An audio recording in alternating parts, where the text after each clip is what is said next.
Let's start our conversation about early Renaissance painting with Masaccio, the most thoroughly assimilating of Giotto's innovations and makes a cohesive and monumental style. He did more for the advancement of painting in the shortest amount of time. You can see he did not live very long at all. And he figures out how to apply linear and atmospheric perspective to painting. And he does so most spectacularly in the Brancacci Chapel in Florence. We're at about 1424, and I want to show you some general views of the fresco cycle that are inside. So remember, this is true wet fresco technique. When you have more than one fresco, it is a fresco cycle. And so we have various stories from the Old and New Testament. Here you see Adam and Eve being expelled from the Garden of Eden, right next to a story from the New Testament. And that's where we're going to focus, on Masaccio's panel here in the Brancacci Chapel, known as Tribute Money. This is an example of all of the new innovations in Renaissance painting rolled into one. Let's begin with the narrative. Okay, so the style, early Renaissance, the technique is fresco, and the iconography is here this very complex narrative where we see St. Peter featured 3 separate times. We begin in the center of the composition where we see Christ and the disciples in the midground. They have just arrived to this new environment, and a tax collector comes out. That's this fellow here, shown from the back, puts his hands out and says, "Hey, you're coming into town? I need some money." Well, this irritates Peter. And Christ says, "Peter, go over and do some fishing." And he's like, "Really?" He's like, "Yeah, in the mouth of the fish, you will find some coin." Well, here then is scene 2.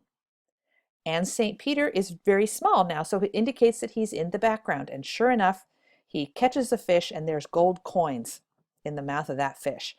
And then he must march over here to scene 3, which is in the foreground, and he thrusts those coins into the taxpayer's hands as if to say, here's your money.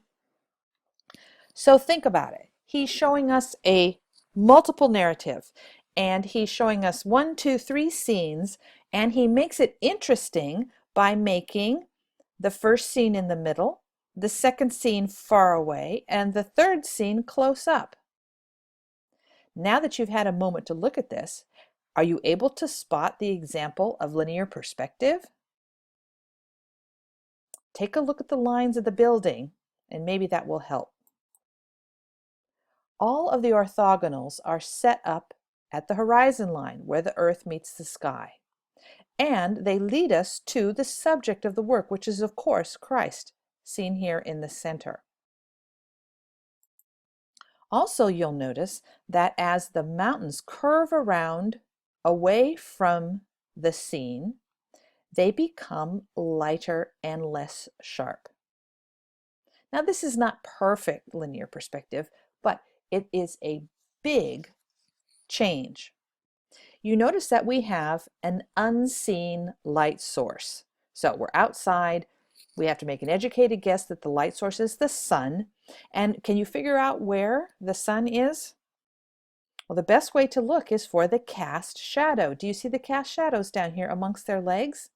Those shadows not only indicate the light source, the sun must be up here somewhere, but it also gives a sense of the figures moving in space.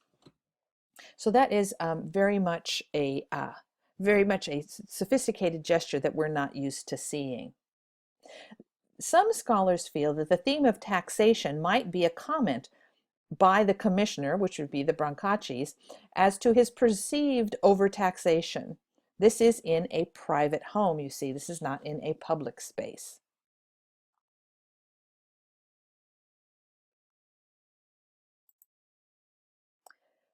Fra Angelico is another well-known early Renaissance painter, and he himself was a priest, hence the term fra or father.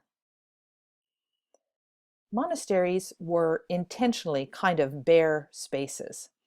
They were made for prayer and contemplation, and the only decoration you might find would be something of a religious nature here, like this Annunciation scene.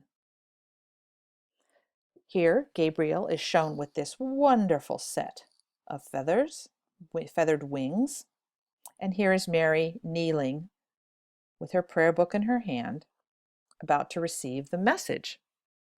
So, you tell me. Stop the recording for a moment and explain the style, the technique, and the iconography. How would you do?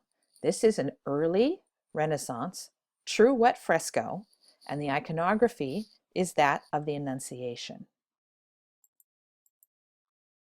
I mentioned to you previously that the Annunciation is a very common theme in Renaissance artwork. Here is another version of the same work, and this one was created for the top of a stairwell.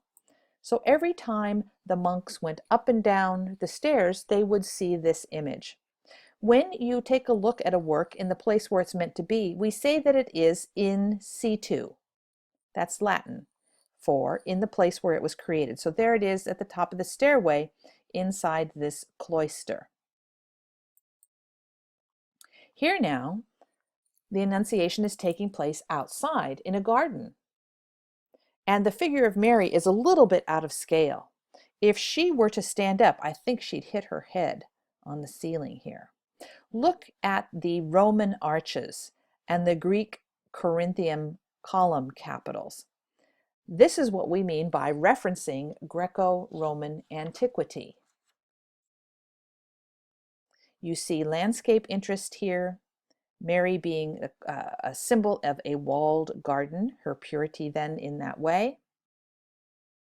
So the same subject matter by the same artist handled in two different ways. In 1455, Piero della Francesca created this image, a tempera on wood, small scale, about 1 feet by 2 feet, known as the Flagellation of Christ. The setting is the portico of Pontius Pilate's palace on the left. Why is Christ and his tormentors placed in the far left in the midground? This deep space may suggest that the event took place in the distant time. The three figures on the right, although we don't know who they are, would have been recognizable to the citizens of the day. Look for Pontius Pilate sitting on his throne. The classic Greek dressed in the blue robe. Christ bound in a classical pose, classical referring to classical Greece and Rome. Bound to a column instead of a crucifix, with a figure of Apollo on top. In Apollo's hand is a pearl, and that pearl illuminates this panel of the ceiling that is directly over the head of Christ. This room is composed with strong linear perspective. Look at the floor. See the squares on the floor? The tiles of the ceiling and the vanishing point that leads back to Christ. So the Della Francesca wants you to look at Christ. You'll see that there is a signature on the lowest step of Pilate's throne.